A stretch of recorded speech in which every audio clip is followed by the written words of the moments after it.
Hello friends, आज हम प्राचीन भारत में सिंधु घाटी सभ्यता के बारे में पढ़ेंगे। आज मैं इसका भाग 6 लेके आई हूँ।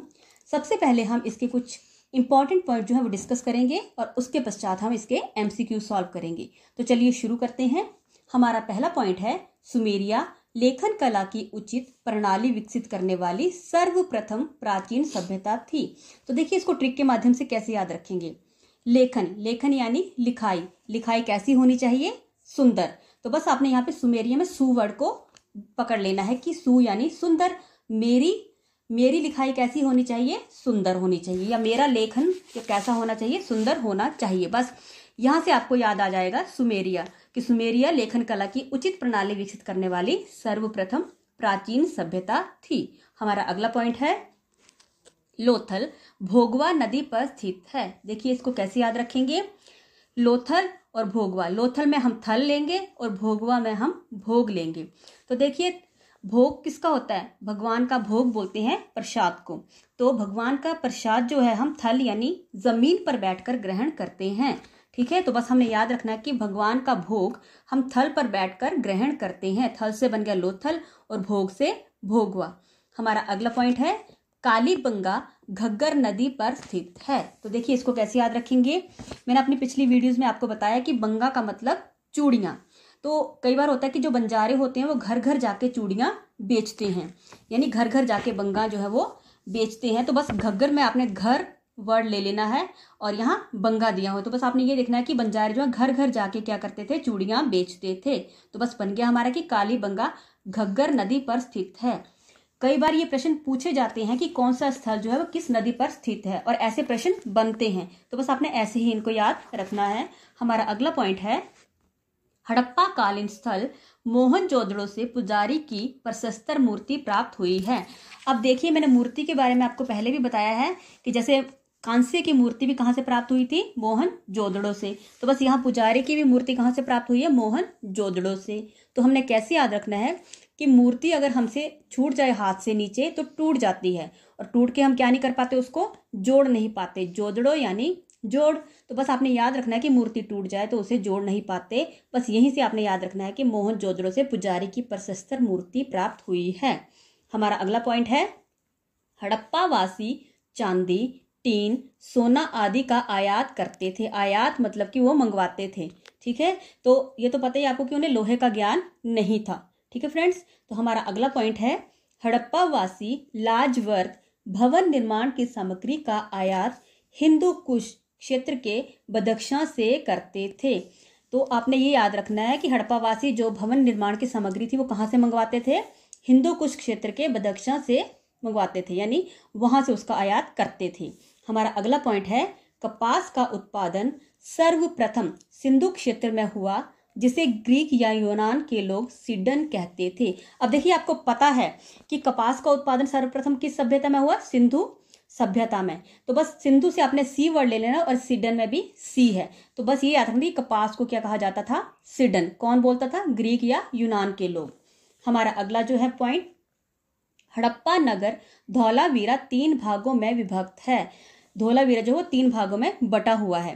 ठीक है, हमारा अगला पॉइंट है हड़प्पा कालीन समाज विद्वान, योद्धा, व्यापारी और श्रमिक आदि वर्गों में विभक्त था। ये प्रश्न पूछा जाता है कि हड़प्पा कालीन समाज जो है वो कितने भागों में विभक्त था? तो कितने भागों में? 4। तो 4 कौन कौन से थे? विद्वान, योद्धा, व्यापारी और श्रमिक। हमारा अगला पॉइंट है सिंधु सभ्यता की उत्तरी सीमा में मांडा यानी जम्मू स्थित है। तो देखिए मैंने आपको पहले भी वीडियो में बताया है कि मांडा और कहाँ पर है? जम्मू में। तो जम्मू कश्मीर की ठंड जब इतनी ज्यादा मतलब उसके बारे में सोचते तो हम क्या किसकी याद आती है? माँ की। तो माँ से मांडा और जम्मू से जम्मू कश्मीर।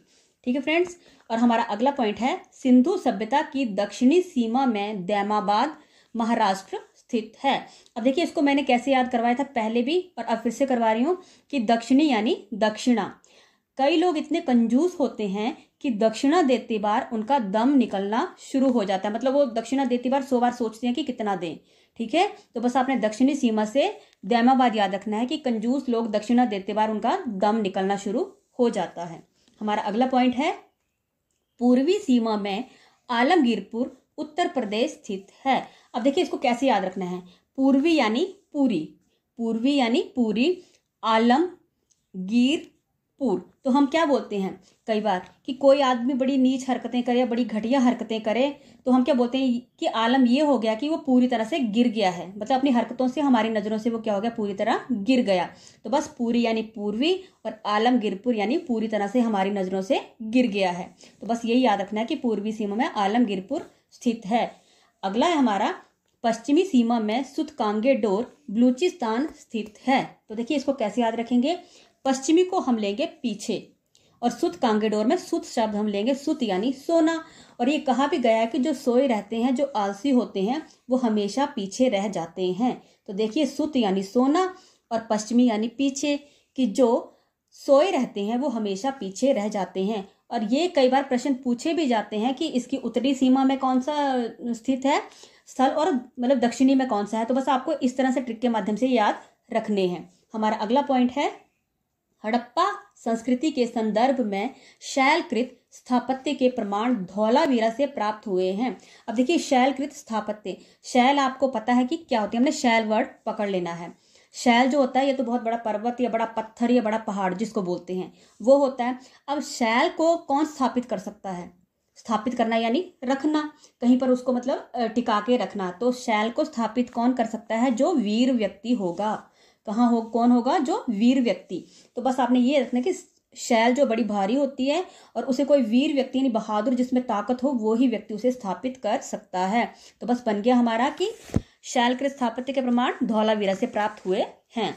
हमारा अगला जो पॉइंट है वो है लेखन कला की उचित प्रणाली विकसित करने वाली सर्वप्रथम प्राचीन सभ्यता सुमेरिया थी। ये मैं आपको पहले करवा चुकी हूँ पॉइंट 1 में। हमारा अगला है भारत में हड़प्पा का बृहद स्थल राखी गढ़ी है। कौन सा है हड़प्पा का बृहद स्थल, राखी गढ़ी। हमारा अगला पॉइंट है बनावली स्थल घग्गर और उसकी सहायक नदियों की घाटी में स्थित है। बनावली स्थल कहाँ पर स्थित है, तो देखिए बनावली का हम लेंगे बना और घग्गर का हम लेंगे घर। तो घर क्या करते हैं, हम रहने के लिए बनाते हैं, क्या करते हैं, घर बनाते हैं। तो घग्गर यानी घर और बना यानी बनावली। तो हम क्या करते हैं, रहने के लिए घर जो है वो बनाते हैं। तो बस ये बन गया कि बनावली स्थल घग्गर और उसकी सहायक नदियों की घाटी में स्थित है। हमारा अगला है हड़प्पाई लिपि के बड़े आकार के 10 चिन्हों वाला एक शिलालेख धौलावीरा से प्राप्त हुआ है। अब यहाँ पे देखिए कि क्या बोला इन्होंने, 10 चिन्हों वाला एक शिलालेख। तो जो 10 चिन्हों वाला शिलालेख होगा वो कितना बड़ा होगा, ठीक है। तो वो कहाँ, मतलब कौन इसको लिखेगा, कौन लिखेगा ऐसा लेख, जो वीर होगा। तो बस आपने ये याद रखना कि 10 चिन्हों वाला जो लेख लिखेगा कोई तो वीर या ताकतवर इंसान ही लिख सकता है। तो बस आपने ऐसे ट्रिक के माध्यम से इसको याद रख लेना है कि 10 चिन्हों वाला एक शिलालेख धौलावीरा से प्राप्त हुआ। जैसे कि मैंने आपको पहले बताया है कि बड़ी सी शैल को कौन स्थापित कर सकता है, वीर व्यक्ति। तो इसी तरह आपने ये याद रखना कि 10 चिन्हों वाला लेख कौन लिख सकता है, वीर व्यक्ति। बस दोनों को धौलावीरा ऐसे ही आपने रिलेट कर लेना है। हमारा अगला पॉइंट है मोहनजोदड़ो की सबसे बड़ी इमारत विशाल अन्नागार धान्य कोठार था। तो जैसे आपको पता है, बाकी वीडियो में बता चुके हैं कि मोहनजोदड़ो बहुत बड़ा स्थल था। तो वहां पे कई मतलब बड़ी बड़ी वस्तुएं जो है वो प्राप्त हुई हैं, जैसे विशाल स्नानागार, तो अब विशाल अन्नागार, और भी मतलब ईंट की भट्ठी, ऐसे ऐसे कई चीजें वहां पे प्राप्त हुई हैं। तो अब वो बहुत बड़ा स्थल था, तो वहां पे जाहिर सी बात है बहुत सारे लोग रहते होंगे, तो वहां पे काफी अनाज की जरूरत पड़ी होगी। तो बस इसलिए हमने ये याद रखना कि मोहनजोदड़ो बहुत बड़ा था, वहां पे काफी अनाज की जो है जरूरत पड़ी, तो इसलिए अन्नागार कहाँ हो गया, विशाल मोहनजोदड़ो में। हमारा अगला पॉइंट है लोथल से गोदीवाड़ा के साक्ष्य प्राप्त हुए हैं। अब लोथल से क्या प्राप्त हुआ है, गोदीवाड़ा के साक्ष्य। तो देखिए इसे कैसे याद रखेंगे, लोथल में हमेशा मैं क्या लेती हूँ, थल, और गोदीवाड़ा में हम लेंगे गोदी। तो अब क्या होता है कि बच्चे को माँ गोदी में लेती है, तो गोदी में लेके कहाँ बैठती है, वो नीचे यानी थल पर। जब भी माँ कई बार बच्चे को गोद में लेती है तो थल पे बैठ के, जमीन पे बैठ के। तो बस हमने ये रखना है कि गोदी में कहाँ पे बैठ के लिया माँ ने बच्चे को, थल पर। तो लोथल हो गया गोदीवाड़ा, ठीक है फ्रेंड्स। अब हम इसके कुछ MCQs डिस्कस करेंगे। तो चलिए फ्रेंड्स हम अब कुछ MCQs करते हैं। हमारा पहला प्रश्न है वह कौन सा हड़प्पा नगर है जो 3 भागों में विभक्त है। हमारी ऑप्शन है लोथल, कालीबंगा, धौलावीरा या बनावली। तो कौन सा स्थल है वो, धौलावीरा। अब हमारा दूसरा प्रश्न है सिंधु सभ्यता की पश्चिमी सीमा में कौन सा स्थल स्थित है, मांडा, सुतकांगेडोर, आलमगीरपुर या दैमाबाद। तो मैंने क्या बताया था कि पश्चिमी को हम लेते हैं पीछे, पीछे कौन रह जाता है, जो सोता रहता है या फिर आलसी हो। तो बस सोता वर्ड कहाँ पर है हमारा, सुत, यानी हमारी बी ऑप्शन सुत कांगे डोर। हमारा अगला प्रश्न है, कपास को ग्रीक या यूनान के लोग क्या कहते थे। कपास का किसने किया था उत्पादन, सिंधु सभ्यता के लोगों ने। तो सिंधु में क्या वर्ड लिया था हमने, सी। तो हमने बस इसमें देखना है कि सी वर्ड कहाँ पर है, सिडन, कॉटन या सिल्क, ए और बी। तो बस आपने यहाँ पे ऑप्शन ए यानी सिडन कहते थे। ठीक है फ्रेंड्स, आपने सिंधु का सी और यूनान का न ले लेना है, तो बस बन गया आपका सिडन। हमारा अगला प्रश्न है, लोथल किस नदी पर स्थित है, चिनाब, जेलम, भोगवा या घग्गर। तो माँ बच्चे को गोदी में लेकर कहाँ बैठती है, यानी घर कहाँ पे बैठती है, वो थल पे। ठीक है, तो सॉरी लोथल किस नदी पर स्थित है। तो हमने ये देखना है कि हम यहाँ नदी की बात हुई है, सॉरी फ्रेंड्स यहाँ पे नदी की बात हुई है। तो हमने कैसे याद किया था कि थल पे बैठकर हम क्या ग्रहण करते हैं, भगवान का भोग। तो इसमें हमारा भोग वर्ड कहाँ पर है, सी ऑप्शन में, तो बन गया भोगवा। ठीक है फ्रेंड्स, हमारा अगला प्रश्न है, लोथल से किस स्थल के साक्ष्य प्राप्त हुए हैं। अब लोथल से किस स्थल के साक्ष्य प्राप्त हुए हैं, गोदीवाड़ा, जुता हुआ खेत, पक्की मिट्टी की बनी हुई हल की प्रतिकृति या विशाल अन्नागार। तो मैंने क्या बताया था कि लोथल से क्या प्राप्त हुआ है, गोदीवाड़ा, यानी कि माँ बच्चे को थल पे बैठ के गोदी में लेती है। तो बन गया हमारी ए ऑप्शन। हमारा अगला है, भारत में हड़प्पा का वृहद स्थल है, सबसे बड़ा स्थल कौन सा है, राखीगढ़ी, बनावली, सुत कांगेडोर या धौलावीरा। तो ये है राखीगढ़ी, हमारा ए ऑप्शन। हड़प्पा वासी किस वस्तु का आयात नहीं करते थे। अब यहाँ पे है नहीं करते थे, तो देखिए सोना, चांदी, टीन या फिर लोहा।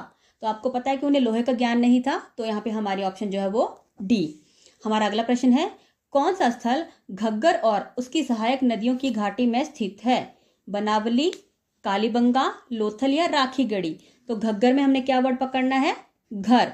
तो घर क्या करते हैं हम रहने के लिए, बनाते हैं। यहाँ बना वर्ड जो है वो है ऑप्शन ए यानी बनावली। हमारा अगला प्रश्न है, सिंधु सभ्यता की दक्षिणी सीमा में स्थित है, दैमाबाद, मांडा, आलमगीरपुर या सुत कांगेडोर। तो देखिए कि क्या बताया मैंने अभी, कंजूस लोग जो होते हैं वो दक्षिणा देती बार उनका क्या होता है, दम निकलना शुरू हो जाता है। तो दम यानी दैमाबाद, तो हमारी ए ऑप्शन।